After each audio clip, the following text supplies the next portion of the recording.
Boa tarde a todos. Uma alegria mais uma vez estar com todos vocês. E hoje a gente vai dar continuidade à narrativa de Atos 6 que o Luca pregou na semana passada. E como ele bem disse, nos pequenos grupos que nós estávamos nos reunindo durante a semana, a gente estava estudando Atos.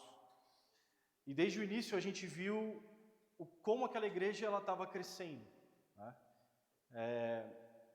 A palavra nos fala em Atos 2 que a cada dia iam sendo acrescentadas novas pessoas, novos salvos.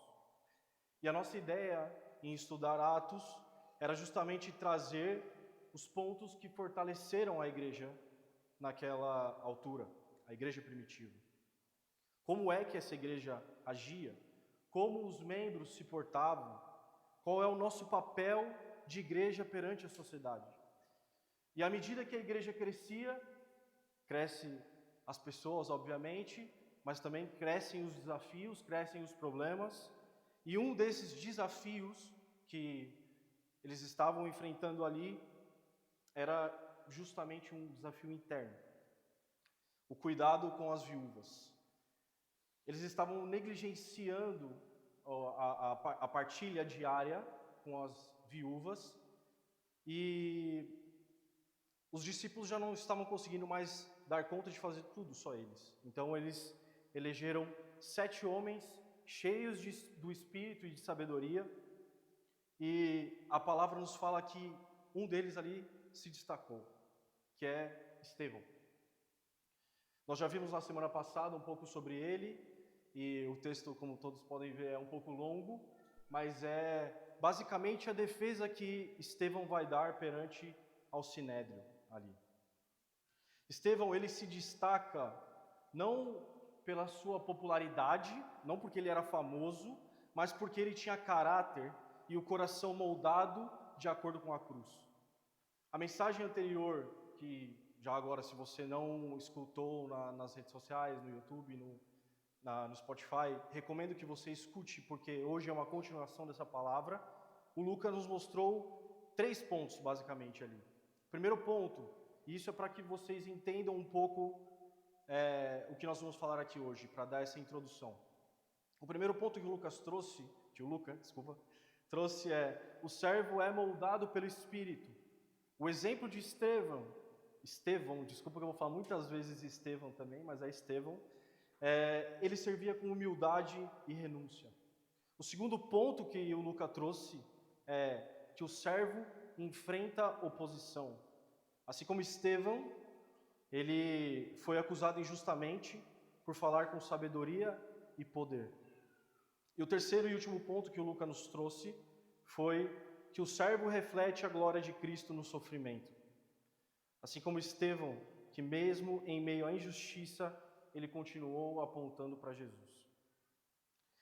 E hoje a gente vai estudar todo esse capítulo, um capítulo por completo de Atos 7.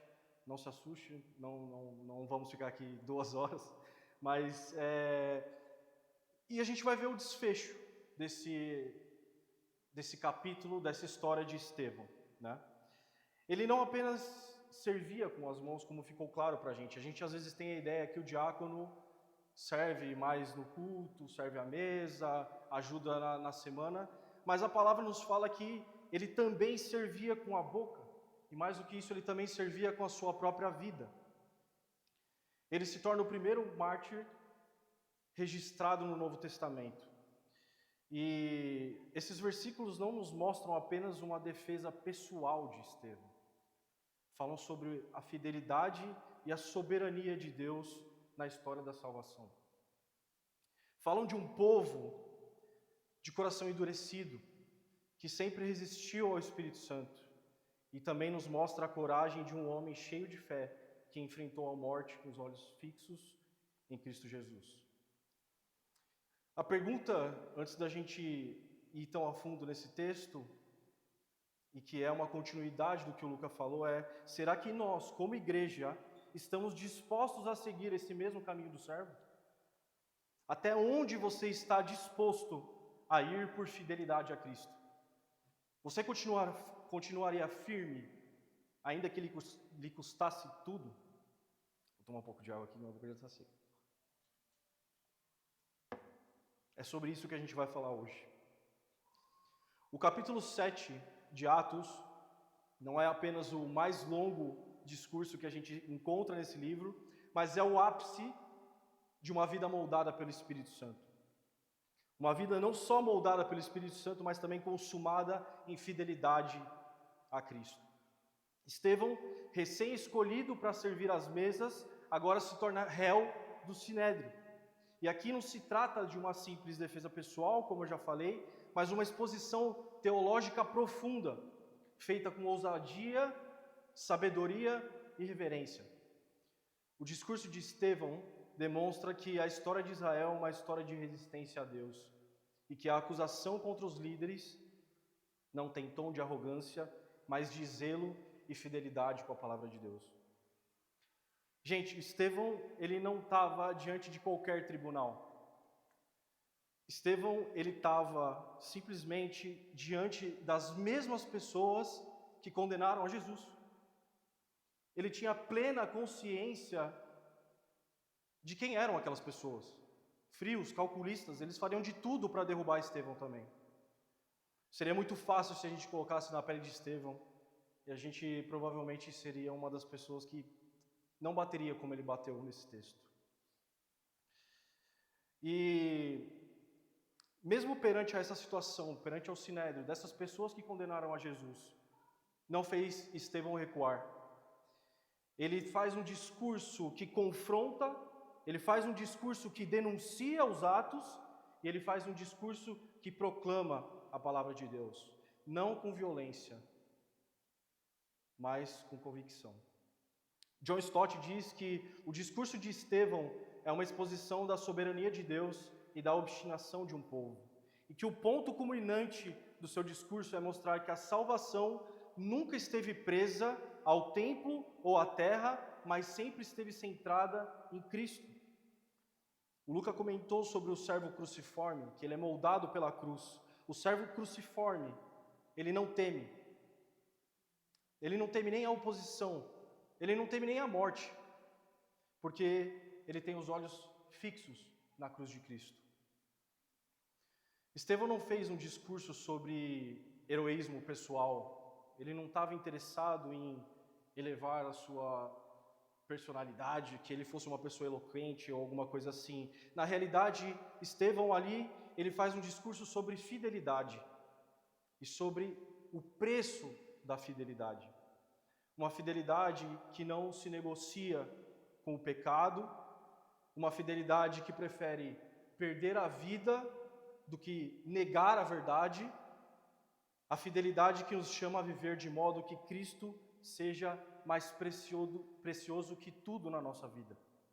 Bonhoeffer, que é um teólogo alemão que também foi morto, em seu livro Discipulado ele fala: quando Cristo chama um homem, ele o convida a vir e morrer. É forte a gente pensar em algo assim. E talvez a gente está acostumado diariamente a escutar alguma palavra que não vá tão confrontando o nosso coração. Mas Estevão vivia isso, literalmente. Na vida dele não era só teoria, não era algo só que ele leu e não fez efeito no seu coração. Agora eu queria que você imaginasse uma cena comigo. Estevão está de pé, exatamente onde eu estou, perante o Sinédrio, um dos lugares mais temidos pelos judeus. E basicamente, como nós estamos aqui, o Sinédrio, só que um pouco mais apertado, o Sinédrio tem as autoridades ali. Naquele momento tem o sumo sacerdote à sua frente, as testemunhas falsas dizendo que Estevão falava contra o templo e contra a lei, os olhares de desprezo, o clima completamente pesado e hostil, e as palavras acusatórias ecoando pelas paredes e o chamando de blasfemador. Esse era Estevão. Aquele era o momento e o lugar onde Estevão estava. Eu não sei você, mas quando eu penso em estar nessa posição, me faz tremer os pés. Se você conseguiu imaginar, é nesse mesmo ambiente que o sumo sacerdote que está presidindo esse discurso, esse julgamento, faz uma pergunta a Estevão. Basicamente, a pergunta nos dias de hoje seria assim: Estevão, é verdade isso mesmo? Você está blasfemando contra Moisés, contra Deus, contra a lei? Você é mesmo culpado de tudo que estão falando? Se fosse contextualizar, era assim que o sumo sacerdote estava perguntando a Estevão.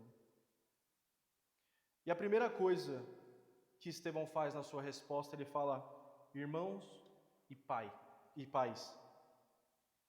Estevão demonstra, logo de cara, que a sua defesa vai começar com humildade, com cortesia e com reverência. É um exemplo. É um exemplo porque muitas vezes nós, colocados em situações como essa, confrontados, nós já simplesmente perdemos a nossa paciência. Quantos de nós, na posição como essa de Estevão, quando somos injustiçados, esquecemos que refletimos aquele que, mesmo sendo justo, foi condenado em silêncio? Perdemos o temor a Deus e reagimos com o temor dos homens. E é aí que a gente confunde coragem com arrogância. Seria como se responder com grosseria fosse sinal de firmeza.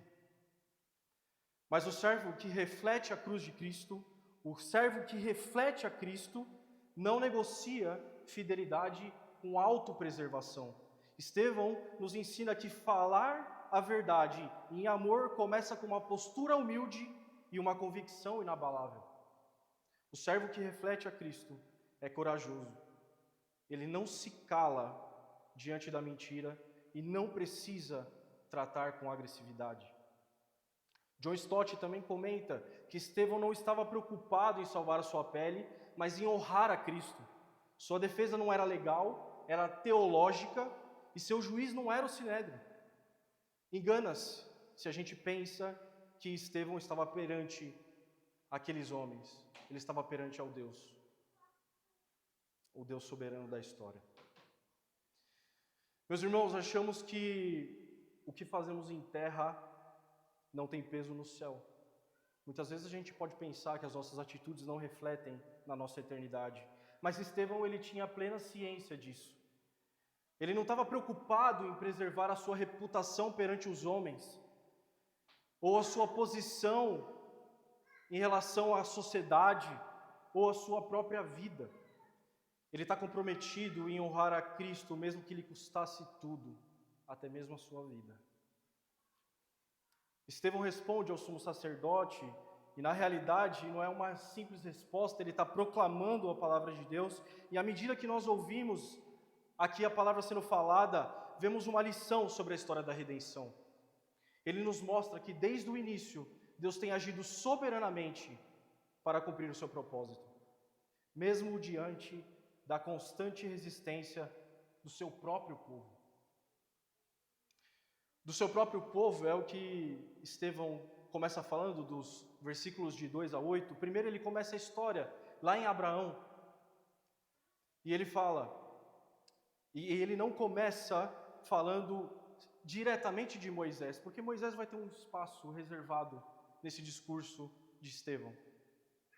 Ele inicia falando que Deus aparece para Abraão na Mesopotâmia, e não foi na Terra Prometida, não foi no templo, foi muito antes da lei ser imposta, e só isso já refutava a ideia de que Deus estava restrito dentro daquele templo ou naquele lugar.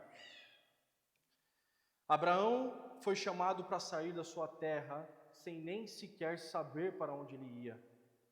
Se nós olharmos em Hebreus 11 a 8, não precisa abrir, fala assim: pela fé Abraão, quando chamado, obedeceu e dirigiu-se a um lugar que mais tarde receberia como herança, embora não soubesse para onde estava indo. Ele não tinha nada, ele não tinha herança nenhuma, nem templo, nem lei, ele só tinha a promessa que vinha de Deus. E mesmo assim, ele obedeceu sem nem ver. John Stott faz outro comentário a respeito disso.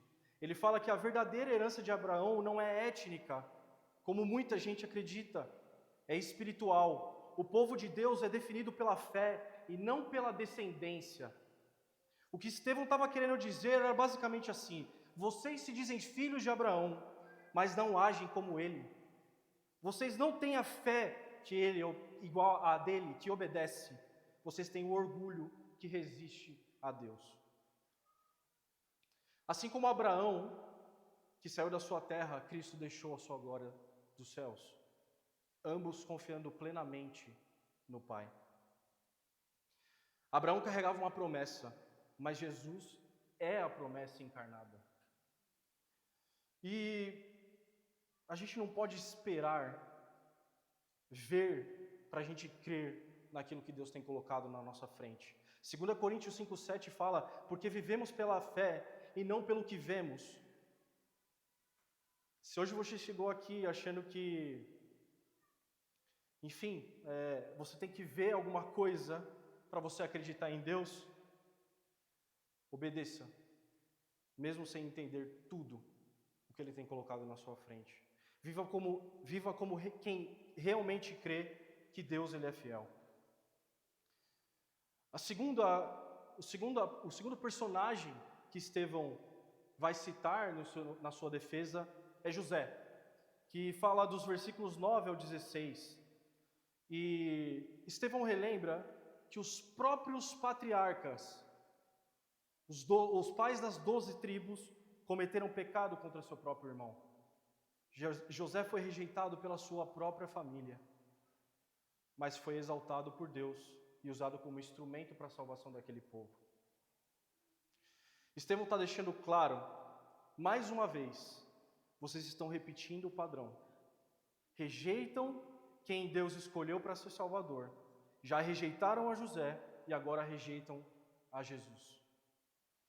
Mas Deus, meus irmãos, Ele age soberanamente na história. Ele não fica preso ao que eu e você escolhemos ou pensamos que seria melhor para as nossas vidas. Ele conduz tudo para o cumprimento do seu propósito da maneira com que Ele quer. Essa história de José em Gênesis 50, 20, José fala assim: vocês planejaram, ele fala diretamente aos seus irmãos, vocês planejaram o mal contra mim, mas Deus o transformou em bem para preservar a vida de muitos. Agora raciocina comigo. Ele foi rejeitado pelos seus, ele foi enviado ao Egito, ele foi humilhado e depois exaltado. E quem ele salva? Os mesmos irmãos que os rejeitaram. Eu tenho certeza que você já ouviu alguma história que é muito próxima a isso. José é tipo de Cristo, ele é a sombra do que viria. Jesus é rejeitado pelos seus, mas exaltado por Deus para cumprir os propósitos redentivos do Pai. E quando a gente aplica isso na nossa vida, nós entendemos que não há mérito nenhum no sofrimento em si, mas a santificação. A santificação, quando suportamos com fidelidade o que Deus soberanamente permite acontecer nas nossas vidas. O sofrimento de José não era castigo. José não estava em pecado, como às vezes algumas pessoas acham. Isso está acontecendo na minha vida, está mal porque estou em pecado. Não era isso. O que aconteceu com José é que ele foi instrumento da providência divina. Você pode ter chego aqui nessa tarde, assim como José, como Estevão, sendo injustiçado, esquecido, posto de lado, ou até mesmo passando por alguma aprovação. Mas deixa eu te dizer que o chamado aqui não é para autopiedade, mas a submissão reverente à providência de Deus. Calvino comenta que a inveja dos irmãos de José não impediu que a providência de Deus se realizasse. Antes foi o meio que ele usou. A fidelidade em tempos de rejeição vai revelar se nós confiamos mais na aprovação dos homens ou na aprovação de Deus. Que a gente não busque agradar a homens, que a gente não busque aplausos e nem respostas imediatas ao que estamos passando, mas que a gente busque ser achado como servo fiel, um servo que reflete a Cristo. O terceiro ponto e o terceiro personagem que Estevão cita em sua defesa é Moisés. E ele dedica os versículos 17 até o 43, mas isso tem um motivo bastante relevante para aquela situação. Moisés era o maior símbolo do judaísmo, o maior símbolo da lei. E é por isso que Estevão dedica a maior parte do tempo do seu discurso. Estevão vai mostrar, basicamente, que Moisés foi levantado por Deus para libertar um povo. Depois foi rejeitado logo na primeira tentativa, como lemos nos versículos. Ele foi exilado, ele ficou exilado por 40 anos, até ser chamado por Deus através da sarça ardente no deserto. Ele voltou, enviado por Deus, mas foi rejeitado novamente no deserto, quando o povo se voltou ao bezerro de ouro.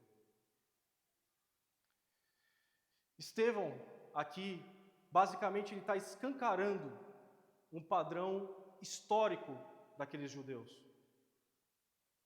Deus envia os libertadores, mas vocês sempre os rejeitam. Assim que fizeram igualmente com Jesus. Assim como José, Moisés também é tipo de Cristo. Ele também é a sombra de algo maior que viria para as nossas vidas. Ambos nasceram sob a ameaça de morte. Ambos foram rejeitados pelos seus. Ambos libertaram o povo. Só que Moisés libertou o povo da escravidão do Egito. E Cristo nos libertou da escravidão do pecado. Ambos mediaram alianças e ambos ofereceram intercessão diante da ira divina. Estevão nos ensina basicamente duas coisas dentro dessa narrativa sobre Moisés. A primeira, que rejeitar os mensageiros de Deus é rejeitar o próprio Deus. Rejeitar a sua palavra não é apenas teimosia, é idolatria de si mesmo. Os versículos 39 e 41 falam exatamente isso. E em seus corações voltaram ao Egito. E no 41 fala, e fizeram um bezerro. E ainda no final do 41, diz que eles se alegraram com as obras de suas mãos. E engana-se se a gente acha que a idolatria começa nas nossas mãos. Ela começa dentro do nosso coração. Quando nós não confiamos na soberania de Deus. Para eles chegarem ao ponto de criarem algo físico para adorar, o coração deles já estava rendido à idolatria. Já não estava mais rendido a Cristo. E o segundo ponto que Estevão quer nos mostrar se relaciona diretamente com isso, porque a dureza do coração é o maior obstáculo à santidade. Uma geração no deserto que viu milagres, mas mesmo assim endureceu o seu próprio coração. Não é por falta de provas, eles viram muitas coisas no deserto. É por falta de arrependimento no seu próprio coração. Romanos 1:24 vai falar que por isso Deus os entregou. Não há castigo mais severo do que ser deixado à própria idolatria, diz Calvino ao comentar exatamente esse versículo 42. O que essas passagens simplesmente nos revelam não é só a ingratidão do povo de Israel, mas também a nossa própria tendência de resistir ao Espírito. E não ache que o nosso coração aqui hoje, por ouvir essa história, é muito diferente com o coração deles. A nossa natureza é exatamente essa. O nosso coração resiste, o nosso coração murmura, o nosso coração sempre quer nos levar para um outro caminho. E a gente só encontra liberdade em Cristo. Ele é quem liberta um coração cativo. Não endureça o seu coração perante a palavra de Deus. Pode ser que hoje você esteja adorando um Cristo segundo o seu molde, segundo os seus padrões. Mas esse não é o verdadeiro Senhor. Esse não é o Senhor que nós lemos na palavra de Deus. A palavra nos chama a nos render a Ele completamente, ainda que custe tudo dentro do seu coração. Os versículos 44 ao 50, Estevão ele vai fechar o seu discurso e ele vai direto no centro da acusação contra ele que foi levantada. Estevão mostra a trajetória do culto do Antigo Testamento. Primeiro, o tabernáculo no deserto. Móvel, provisório, mas foi aprovado por Deus. Depois, no versículo 47, ele vai falar sobre o templo de Salomão, fixo, glorioso, mas não definitivo. O próprio Salomão, em 2 Reis 8:27, assim como está descrito nesse texto também, fala: não habita o Altíssimo em casas feitas por homens. Deus não habitava ali. E é por isso que Estevão foi contra aqueles judeus. Em seguida, Estevão, no seu discurso, vai citar Isaías 66, 1 e 2, e ele fala assim: o céu é o meu trono e a terra o estrado dos meus pés. Que casa me edificareis, diz o Senhor. Estevão está deixando claro que a presença de Deus jamais esteve contida num espaço, jamais esteve contida no templo ou em qualquer outra coisa. Enquanto os líderes judeus estavam se apegando à estrutura física do templo, consequentemente eles já rejeitavam o templo encarnado, que é Cristo Jesus. Muito cuidado com a idolatria em forma religiosa. O templo era o ídolo daquele povo. E hoje, os ídolos podem ser esse prédio, um estilo de culto, talvez mais moderno, descolado, ou até mesmo uma igreja em específica, atrativa, cheia de luzes, parede preta, telão. E eu não estou dizendo que tudo isso é ruim. Seria muito bom se nós tivéssemos também um espaço nosso. Mas o que eu quero dizer para você é que nós não vamos na igreja porque elas são simplesmente descoladas. Nós vamos porque Cristo é o verdadeiro centro da adoração, aonde quer que nós estejamos. Deus nunca habitou em prédios, Ele habita em pessoas quebrantadas. E nesse final, se pararmos para pensar no que Estevão fala, ele poderia ter dito algo parecido como isso: olha, vocês veem que eu estou tentando ser fiel à tradição dos nossos pais. Tenho procurado ser um judeu obediente. Seria muito mais fácil. Ele não acusaria ninguém. Ele já teria falado tudo o que eles já sabiam. Aquilo não era novidade para eles. Mas Estevão, ele é duro. Ele acusa eles diretamente. Ele fala: povo rebelde, obstinado de coração e de ouvido. Vocês são iguais aos seus antepassados. Sempre resistem ao Espírito Santo. Ele não suaviza a verdade. Estevão aqui, ele afirma 3 coisas. A primeira: o pecado não é mero erro. A rebelião é consciente contra a revelação divina. Ninguém peca sem querer. Você não peca e fala assim: foi sem querer que eu fiz isso aqui. Não existe isso. Romanos 3 fala que todos pecaram e por isso estão destituídos. A segunda coisa que Estevão afirma é que a rejeição a Cristo não é falta de evidência, mas é uma cegueira voluntária. A rejeição é fruto de corações que não estão quebrantados e arrependidos. E a última coisa que Estevão afirma é que a dureza do coração não se resolve com apelos emocionais, mas com regeneração operada por Deus. Seria muito fácil a gente ter uma pessoa aqui tocando teclado, colocando ali uma melodia gostosinha da gente ouvir. No final eu faço um apelo emocionante, comovente, você chora, finge que mudou, eu finjo que acredito que você mudou, e aí todo mundo vai para casa, e a nossa vida simplesmente continuaria igual. Não dá para a gente viver assim. Não dá para a gente continuar brincando de sermos crentes. Não dá para a gente viver só de domingo a domingo, exalando uma falsa piedade de algo que a gente não vive semanalmente. Porque eu e você somos, por natureza, pecadores. separados de Deus, filhos da ira, conforme fala em Efésios 2:3. A nossa única esperança, graças a Deus, é Cristo. Não basta conhecer a história da redenção. Você pode saber isso de cor. Não basta. Não basta frequentar uma igreja e seguir uma cartilha religiosa de regras. Isso eu posso fazer, isso eu não posso, isso eu não posso, isso eu posso. O coração precisa ser completamente regenerado. Você precisa nascer de novo, assim como eu. E isso não vem de nós. Vem de Deus. Vem do alto. É dom dele. A boa notícia para mim e para você nessa tarde é que esse novo nascimento, ele é possível e é real.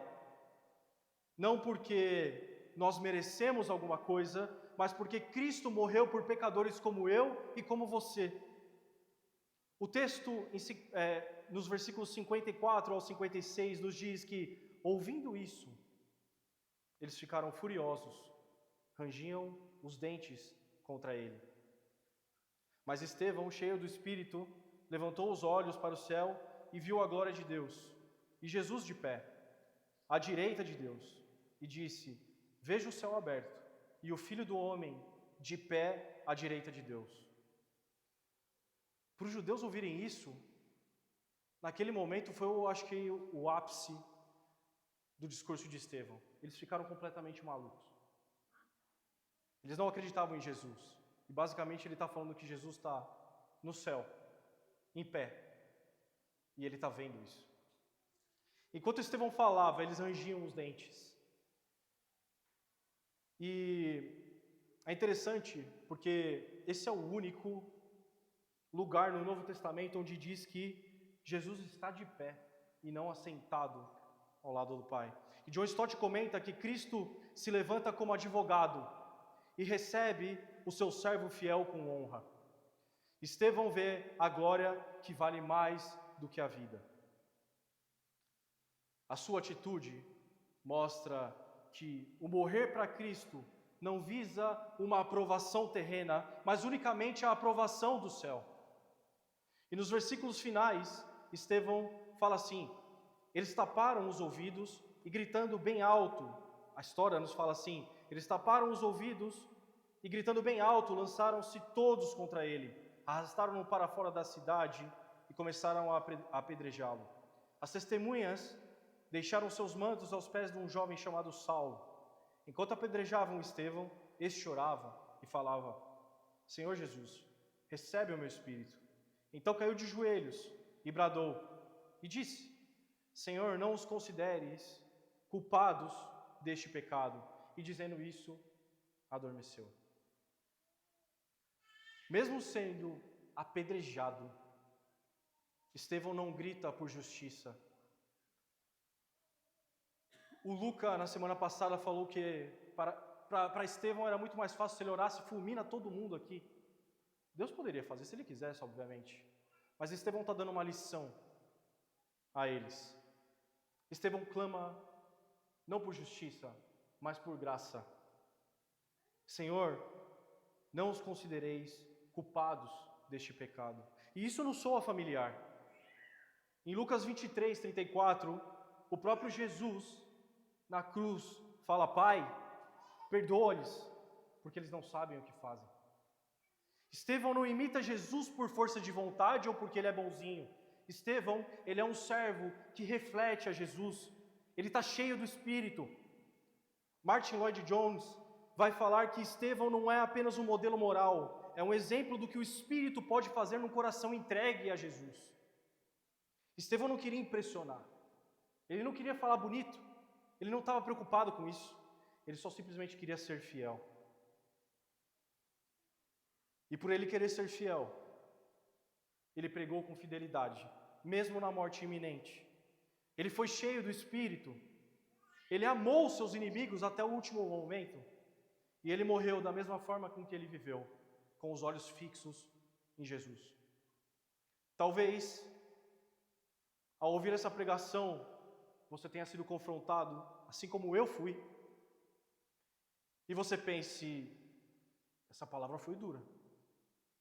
Essa palavra foi pesada. Mas eu queria te lembrar que toda palavra que revela o nosso pecado também aponta para a suficiência de Cristo. Estevão morreu como mártir, mas ele não é o Salvador. Ele apontava para o Salvador. Assim como José, que foi rejeitado, foi exaltado por Deus. Assim como Moisés foi o libertador rejeitado, assim também Jesus, o justo, foi rejeitado, crucificado, mas ele ressuscitou para nos dar vida. E essa é a boa notícia nessa manhã.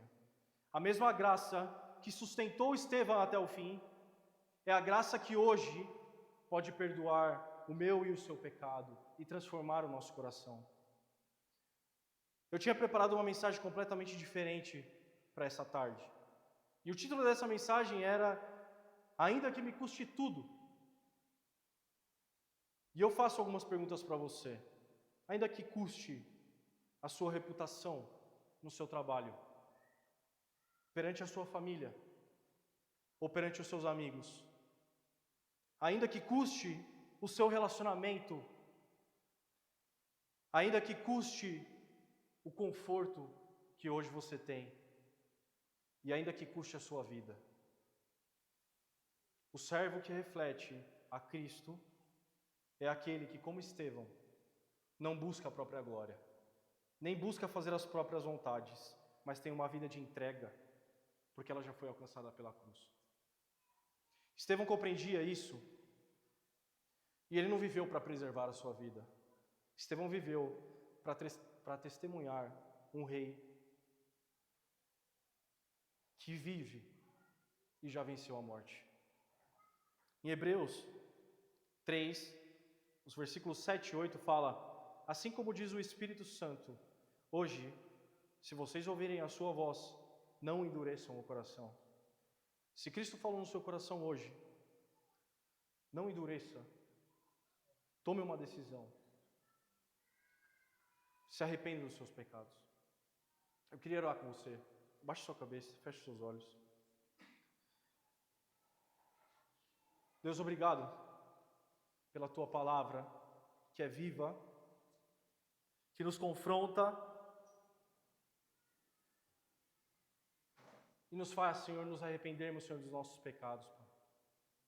Obrigado, Deus, porque um dia o Senhor morreu, Senhor, naquela cruz e nos trouxe, Senhor, salvação, Pai. Estamos diante, Senhor, de Ti, Senhor, com o nosso coração, Senhor, quebrantado. E queremos dizer, Senhor, que sem Ti nós não somos nada, Pai. Se há alguém, Senhor, aqui, Senhor, nessa tarde, que tenha entregado o seu coração para Ti hoje, Deus, é para isso que estamos aqui.